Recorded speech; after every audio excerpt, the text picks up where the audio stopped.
So as you know, I'm working on the Rising Leader Handbook. And I have a team of people who are helping me bring that to life. My book coach and publisher, Patty Hall, Amber Vilhauer are setting up, what I'm trying to do with my business, with my brand, everything I'm doing. And they're kind of my fairy godmothers of the next step of my life. And they made a suggestion of who I should have on my podcast next. So I did some research and I fell in love with this guy. Just the right philosophy, the way I want to be in the world, the way I want to teach people to be in the world. And I thought it was really just an excellent fit for the podcast. So officially, Mark B. Murphy is recognized as the #1 financial security professional in New Jersey and number 15 nationwide by Forbes. Actually, Forbes just came out last week. I'm now number 3 nationally, #1 in New Jersey. So being on the Rising Leader podcast has elevated Mark up from 15 to 3. So I'm glad we could help him get there. He's the Chief Executive Officer of Northeast Private Client Group, a national financial planning and wealth management firm. He's a highly sought after keynote business strategist, author, speaker, podcast host. He's just he talks more about life, business than he does about finance. Mark, thanks for being on the show. Mark, thank you. I want to tell you, you mentioned Amber and you mentioned Patty. That's clearly the A-team. They are the best in the business. And they only surround themselves with the best in the business. So that's kudos to you, and thank you for having me on the show. It's a pleasure. It's interesting because, again, having the right team in place, there's so many things. I know how to coach, right? I can coach, I can teach, I can kind of write, but having the right team in place makes that more, exponential. You have certain gifts, right? So you have a team. Before we even started today, you had a whole team of people setting up the podcast for you, right? Because you're not going to be working with the mics and the headphones and all that stuff, right?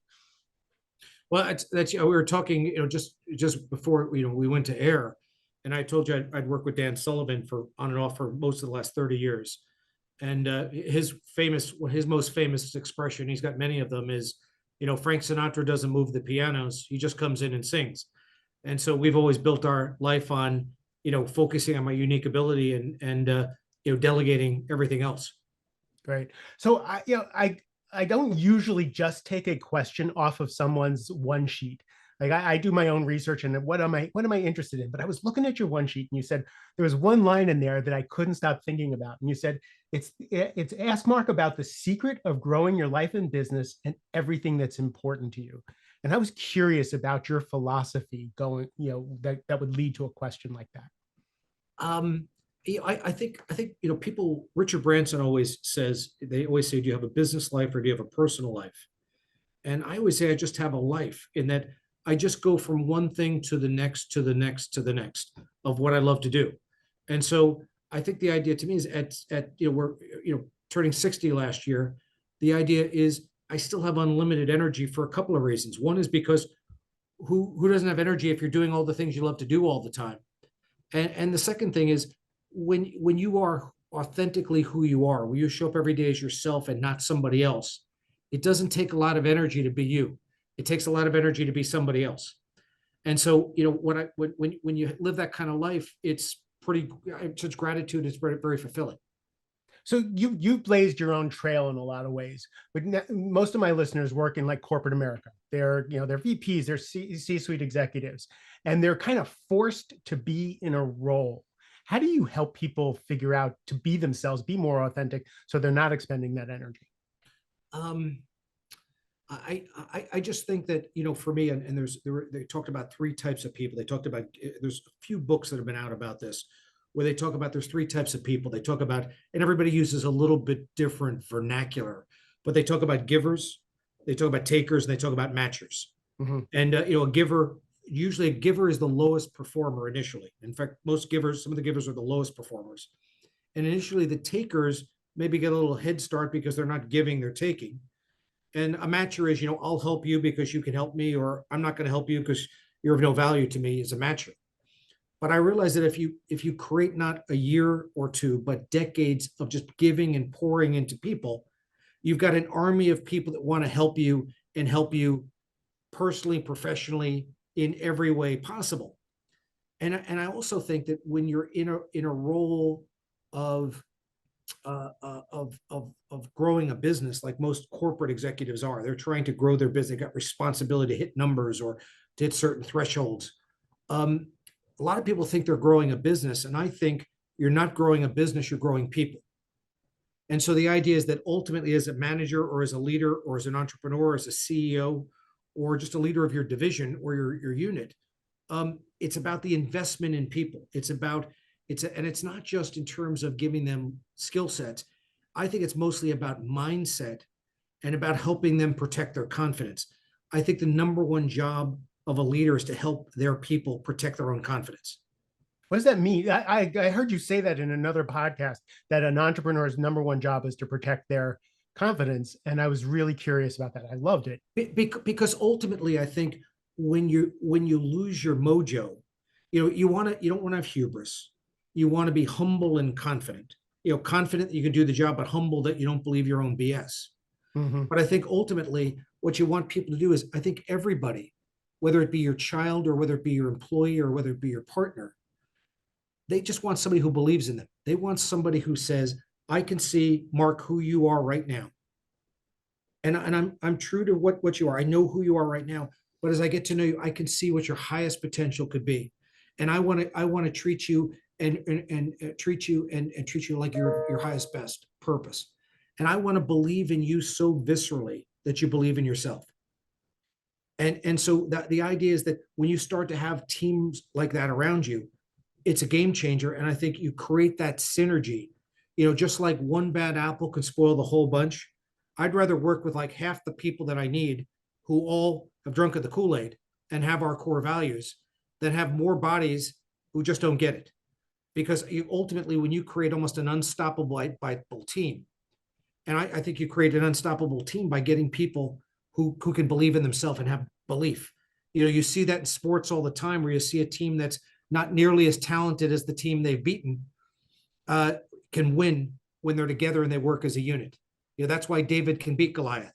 And so the idea is, I think that's the essence of leadership. That's the essence of running a corporation and growing a business, is by growing people.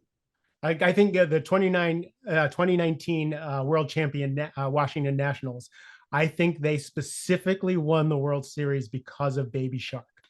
I don't know if anybody knows, but they played Baby Shark every night in the because it was one of the players' walk up songs, and it was so infectious. They were in last place in May and June, and they wound up winning the World Series. But I think it's because of what you're talking about. They got their mojo. They gelled as a team. They started to believe in themselves. Instead of looking at the season, they started looking at, they had to go 1-0. They just wanted to be 1-0 every day, 1-0, right?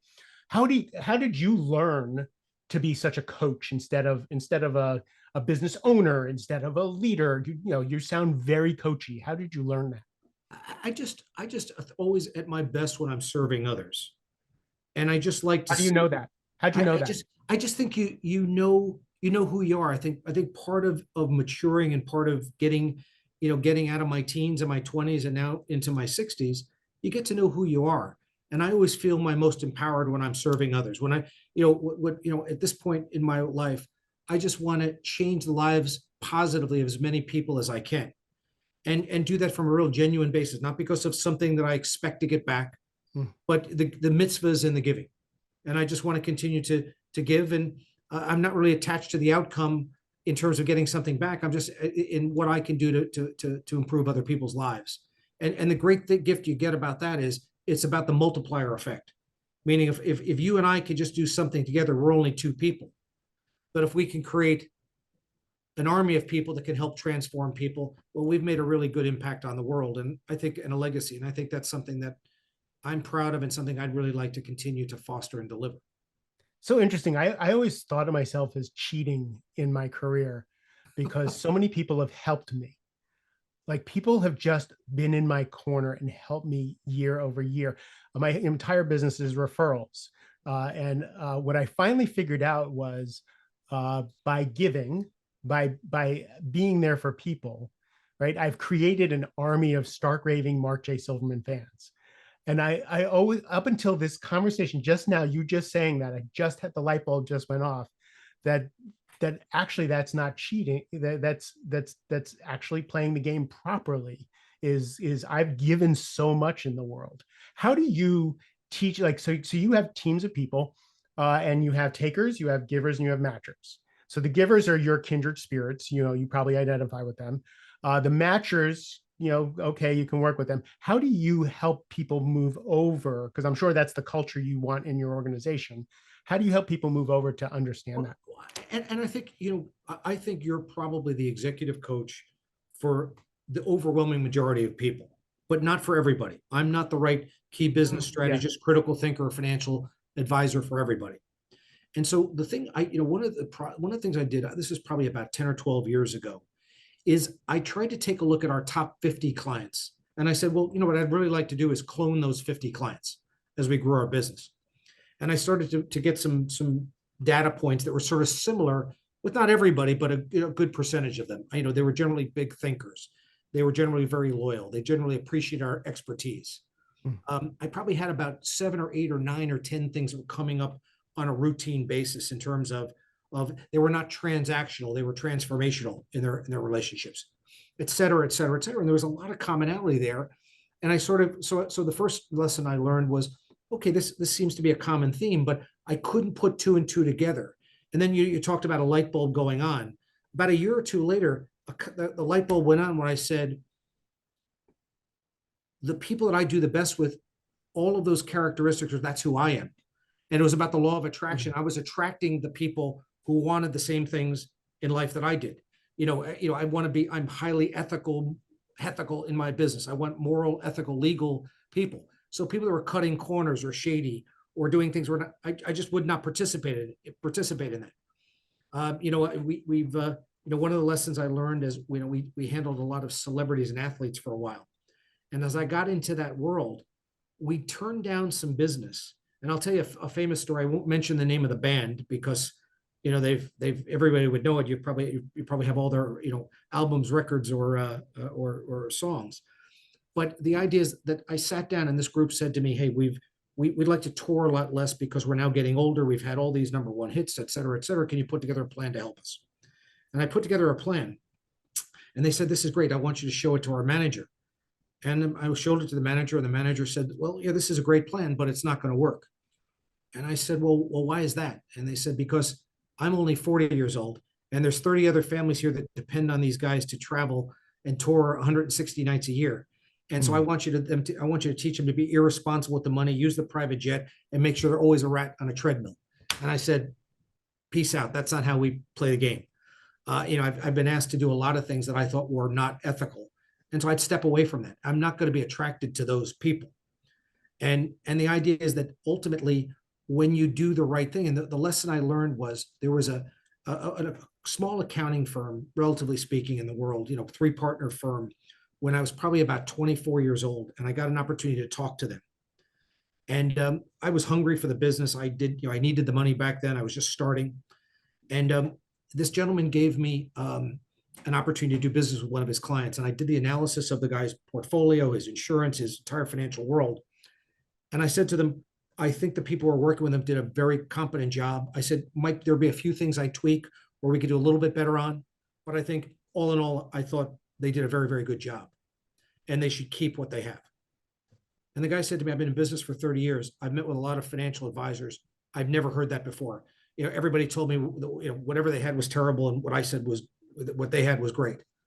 And just doing the right thing, over the next 10 plus years, he gave me 250 corporate clients. And so, I always have an expression, there's no right way to do the wrong thing. And so that always comes back to you. And I think what you're experiencing and sort of what I'm experiencing is that all of the great things that are happening in our life in terms of people pouring in our life have nothing to do with what we did in 2023. Right. Maybe even in the last 5 or 10 years, it was the stuff and the seeds we laid over the last 30 plus years that are all coming bare to fruit. And you just have to be patient and have belief that if you do the right thing, enough good things are going to come back to you in spades, and they always do. And I think that's getting people to believe that doing the right thing is always the most profitable over time. I just joined a business club that gives out the Go Giver as a welcome gift, right? That's one of the books I was referring to in terms of Right. giving. Yes. The go give. But I that goes back to energy again. You just said that I do business with people who are like me, have my values, right? And that goes to you being yourself. And when you're working, when I have a client who is a mismatch, it is such a drain on my energy.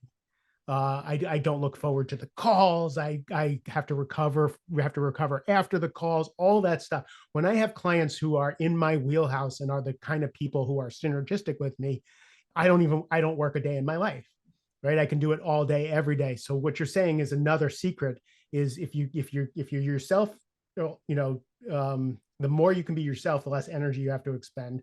The more you're truthful and honest and all that, the less energy you expend. And then if you work with people who are synergistic, the less energy you have to spend. I think that's a great investment on your time dollar. The other thing also it does is I think that you talk about a couple things that everybody I think who's watching this should take a look at is I think you should be a voracious reader. I think the people that I choose to spend time with and I find the most interesting are the people that are the most voracious readers. And so reading and learning and always in constant never ending improvement.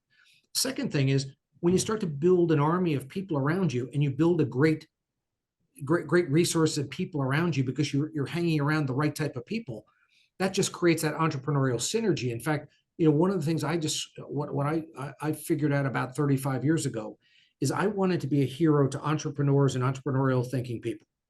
And so basically we've created a business where I've wanted to partner with people that wanted to be a hero to the same group, that wanted to be a hero to people that wanted to have an entrepreneurial mindset. And immediately people see that synergy where where they can only get that experience by working with us.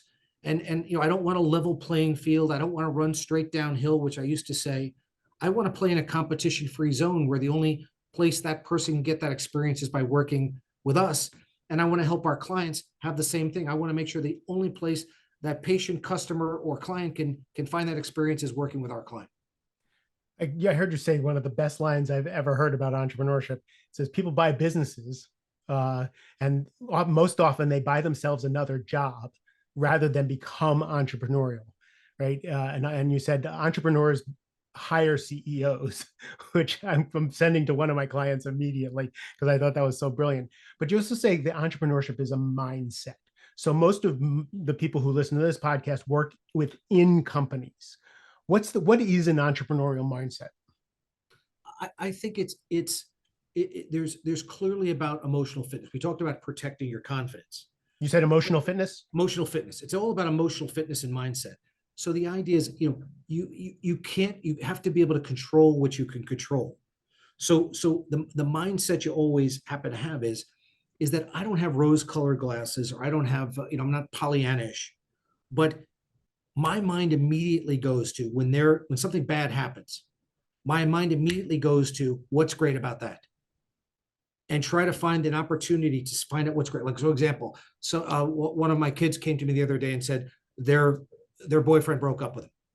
So I've said, what's great about that is now you'll free the time. You're spending a lot of time with them. You'll now have a lot of time to pursue a lot of things you weren't pursuing and to find somebody who wants to be with you. That is what's great. I'm not saying you should mourn the relationship for a day or two, but let's not. And my version of that great about that, or I think a mindset of that bold is a superpower, as my friend Fred Joyle says, bold is a superpower. And so the idea is we expect people to make mistakes. So people that work for me and people that work for the people watching your podcast, they're going to make mistakes. You could probably do it better if you're the leader of the organization. But I think people in general are very forgiving. So all I ask the people to do is, hey, if you make a mistake, let's apologize. Let's clean up our mess, not make an excuse, and let's make sure it never happens again. And if you got to make a mistake, let's make it a small mistake, not a big mistake. But the idea is that I think everybody is making mistakes. I make mistakes every day, and I try not to make them, but things happen. And I think you want to be forgiving.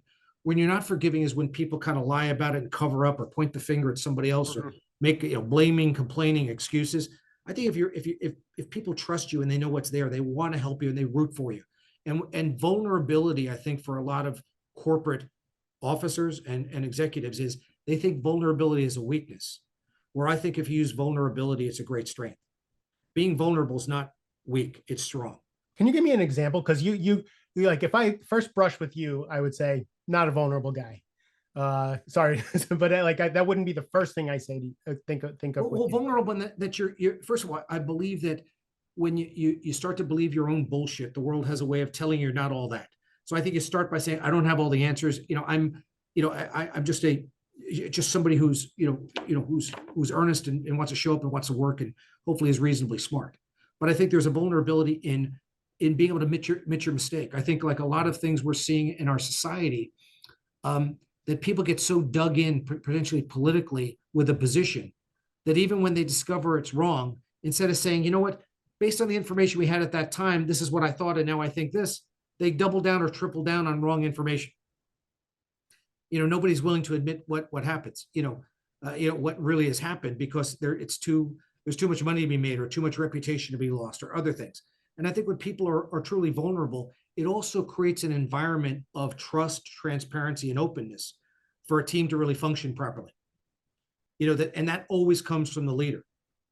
It's always, I used to think core values was some kind of consultant term, Right. but ultimately I've come to the conclusion that, if people have my core values in my organization, they're going to be very, very successful in our organization. And if people don't have our core values, they're going to be miserable failures. So, it always confounded me how people, who were incredible, who I thought were going to be amazing, they were going to knock the cover off the ball, they were going to transform our business, failed. And I realized very clearly it's because they didn't have our core values. They did not believe what I believed, what the organization believed. And so they're doomed to fail. And again, the other thing too is I'm also not saying you can always turn lemons into a lemonade, but I also have gotten clear, not only should they have my core values, but I think I always hire for talent and for skill, because you can teach those for talent rather, because you can teach the hard skills. I always look for things that you can't teach. I'm a big Indiana Hoosier basketball fan and season ticket holder to Indiana. That's my happy place. And so I think that, we've always had great kids at Indiana, in terms of really, by and large, really great human beings as kids that we've recruited historically at Indiana basketball. But I now think we have a team and we're recruiting people that not only are great kids, but have talent. You can't teach 7'1". You can't teach, somebody that could jump out of the gym. You can't teach somebody that's got, some skills that and talents that people don't have, athleticism or speed or that kind of thing. And I think it's the same thing in business. If you get people with both core values and talent and you put that together, that's a winning formula. What's the most important thing in the world to you? Well, obviously, what I think about every day is I think what most people would say. I think about Lisa, my fiance, my soon-to-be wife. I think about my 5 kids. We've got a blended family, but I just want to, I think that's what we think about all the time. But I think I think for most people that's their why. But I think for me, my why is that I just, I think you'll hear people overuse the term gratitude, but the idea is I'm always just so appreciative of having this great life. I grew up dumb and broke in Suffolk, New York, and all of the amazing things that have happened to me, I still have great appreciation for the good things that happen. I don't take that for granted. I don't, sometimes I think that I mentioned hubris before. I think hubris is the ruination of people who have it. And I think for a lot of people that have had a lot of success, in many ways, they've taken a lot of the joy out of life because they've changed. They've changed in not great ways. They look in the mirror every day and love what they see. They fall in love with themselves. And I think the idea to me is I think authenticity is the most important thing, that that you get to a certain point and it's about QTL. It's about quality time left on the planet, and you want to make that count. You want to make every day count by doing the things you think are the most purposeful. I will say turning 60 really, really brought that home. Like in my 50s, I could make believe I had a ton of time left. As soon as I turned 60, it was very clear there's shit I want to do, time to do it. Right. And I never thought that turning 60 I thought I would be like quieting down and slowing down, and I'm like roaring into my 60s with so much energy and so much verve to create before I don't have the energy or time to do that. So it's a cool thing to turn 60 and to have a fiance, and your kids doing well. The other thing you also think about when if you're dealing with a lot of people that are leaders in corporate organizations, besides hiring talent for skill, there's inflation in the economy. Still a lot of job pressure, meaning there's a low unemployment. And I think that you're finding people thinking that money is the only issue that keeps people working. For me to keep Mark happy, I've got to keep paying him more and more and more. And I'm not saying money is not an issue. But you'll also find that for a couple of things I think are even more important than money. And the first thing I think is more important than money is if you can have your people learning and growing. People never want to leave a place where they're learning and growing. I think a lot of times when people leave, it's because they're not being challenged anymore. They've got the job down to a science and they're a little bit bored at what they're doing. And they're not in creation fascination mode. So I think as a leader, if a leader is watching this, corporate executive and leaders watching this podcast, that'd be the first thing, is everybody in creation fascination mode, learning and growing. The second thing is you also want to have people where you want to create, where culture I think is so important, is people can leave a job, Mark, but they can't leave a community. So I always kind of know when somebody is disenfranchised with our business, and I make sure it happens very rarely, but I will know before they do. It doesn't matter what they say. I know because maybe they turned down an opportunity for growth or improvement or promotion. Maybe they used to go out to lunch with people every day, and now they're going out to lunch by themselves and maybe coming back a little late. Maybe they're not playing in the Super Bowl pool this year. Mm-hmm. It's because they're starting to unplug from the community that we've created. So if you create this great community and this great culture, and you create a learning experience, and you have competitive compensation, you want to give people no reason to leave. And I think on top of that, I think if your business is working because the people around you are so happy working there. They're literally grabbing the people that work, that the people they care about the most and they respect the most by the wrist and saying, hey, you got to come and work here. Right. And the other thing is the best meeting I had, I probably as good a meeting as I've ever had in my entire life, as I was giving a speech in front of about 75 business owners who were selling their business very early this year. And I had somebody who came, a young man who was about 29 years old. He started working for us literally this past week. And he came to this meeting not because he had a business to sell, but because he wanted to meet us and potentially work for our firm, because he had heard the work that was there. The word is getting out that you no longer want to be the hunter, you want to be the hunted. You're not looking to attract the talent is coming to you. And I think if you do that, you got your culture right, and you got people in creation fascination mode, and you're also paying competitively. Yeah, I interviewed Gary Ridge, the former CEO of WD-40, and he talked about culture, and he talked about the high points they got at WD-40 for working there, that they had very low turnover. People loved working there. And I'm like, this is a spray that undoes squeaks. So it's not really like, you don't have to be doing the most fascinating work known to man. When you create a culture and a community, as you said, people leave jobs, it's harder to leave a community.